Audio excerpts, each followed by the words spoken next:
ಎಲ್ರಿಗೂ ನಮಸ್ಕಾರ. ನಾನು ಡಾಕ್ಟರ್ ರಾಘವೇಂದ್ರ ಮೋಕ್ಷಗುಂಡಂ ಗುರೂಜಿ ಅಂತ. ನಿಮಗೆಲ್ಲ ಚಿರಪರಿಚಿತನಾಗಿರ್ತಕ್ಕಂಥ ವ್ಯಕ್ತಿ. ವೃತ್ತಿಯಿಂದ ನಾನೊಬ್ಬ ಜ್ಯೋತಿಷಿ, ವಾಸ್ತುತಜ್ಞ, ವೇದವಿದ್ಯಾಧ್ಯಾಪಕ ಹಾಗೂ ಆಧ್ಯಾತ್ಮಿಕ ಗುರು.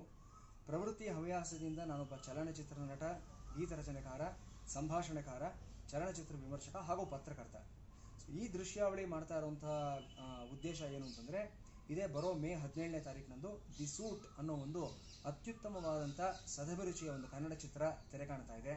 ಸೊ ಈ ಚಿತ್ರವನ್ನು ಅಪ್ಪಟ ಕನ್ನಡತಿ, ಸ್ವಾಭಿಮಾನಿ ಹೆಣ್ಣುಮಗಳು ಮಾಲತಿ ಗೌಡ ಅವರು ಇದನ್ನು ನಿರ್ಮಿಸಿದ್ದಾರೆ. ಹಾಗೂ ಭಗತ್ ರಾಜ್ ಅವರ ಒಂದು ದಕ್ಷ ನಿರ್ದೇಶನ ಸಹ ಈ ಚಿತ್ರದಲ್ಲಿದೆ. ಈ ಚಿತ್ರದಲ್ಲಿ ಅತ್ಯುತ್ತಮವಾದ ತಾರಾಬಳಗ ಮತ್ತು ತಂತ್ರಜ್ಞರ ಒಂದು ಸಮೂಹ ಎಲ್ಲವೂ ಸಹ ಇದೆ.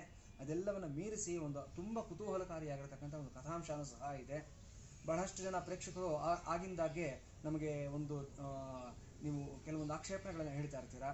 ಮಲಯಾಳಂ ಚಿತ್ರರಂಗದಲ್ಲಿರತಕ್ಕಂತಹ ಒಂದು ತಾಂತ್ರಿಕತೆ ನಮ್ಮಲ್ಲಿಲ್ಲ, ಅಲ್ಲಿರ್ತಕ್ಕಂಥ ಒಂದು ಕಥೆಗಾರಿಕೆ ನಮ್ಮಲ್ಲಿಲ್ಲ. ತಮಿಳು ಚಿತ್ರರಂಗದಲ್ಲಿರತಕ್ಕಂತಹ ಒಂದು ನೇಟಿವಿಟಿ ನಮ್ಮಲ್ಲಿಲ್ಲ, ತೆಲುಗು ಚಿತ್ರರಂಗದಲ್ಲಿರತಕ್ಕಂಥ ಶ್ರೀಮಂತಿಕೆ ನಮ್ಮಲ್ಲಿಲ್ಲ ಅನ್ನೋ ಮಾತುಗಳೆಲ್ಲ ಹೇಳ್ತಾ ಇರ್ತೀರ. ಒಂದು ಹಂತಕ್ಕೆ ಇದೆಲ್ಲೂ ವಾಸ್ತವಕ್ಕೆ ಹತ್ತಿರವಾದ ವಿಷಯಗಳು ಸಹ ಆಗಿರುತ್ತೆ. ಆದರೂ ಸಹ ಕನ್ನಡ ಚಿತ್ರರಂಗವು, ಕನ್ನಡ ಚಿತ್ರಗಳು, ಯಾವುದೇ ಚಿತ್ರಗಳು ಸಹ ಕಡಿಮೆ ಇಲ್ಲ ಅಂತ ಕಾಲಕ್ಕೆ ಸಾಬೀತು ಮಾಡೋದಕ್ಕೆ ಒಂದಷ್ಟು ಚಿತ್ರಗಳು ಬರ್ತಾನೆ ಇದೆ.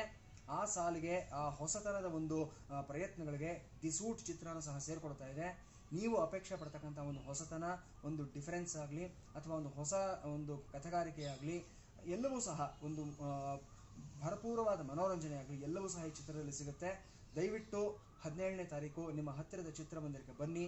ಈ ಚಿತ್ರವನ್ನು ನೋಡಿ, ಚಿತ್ರವನ್ನು ಪ್ರೋತ್ಸಾಹಿಸಿ, ಗೆಲ್ಲಿಸಿ, ಕನ್ನಡ ಚಿತ್ರವನ್ನು ಉಳಿಸಿ ಬೆಳೆಸಿ ಅಂತ ನಿಮ್ಮೆಲ್ಲರಲ್ಲೂ ಸಹ ನಾನು ಚಿತ್ರತಂಡದ ಪರವಾಗಿ ವಿನಂತಿಸ್ಕೊಳ್ತಾ ಇದ್ದೀನಿ.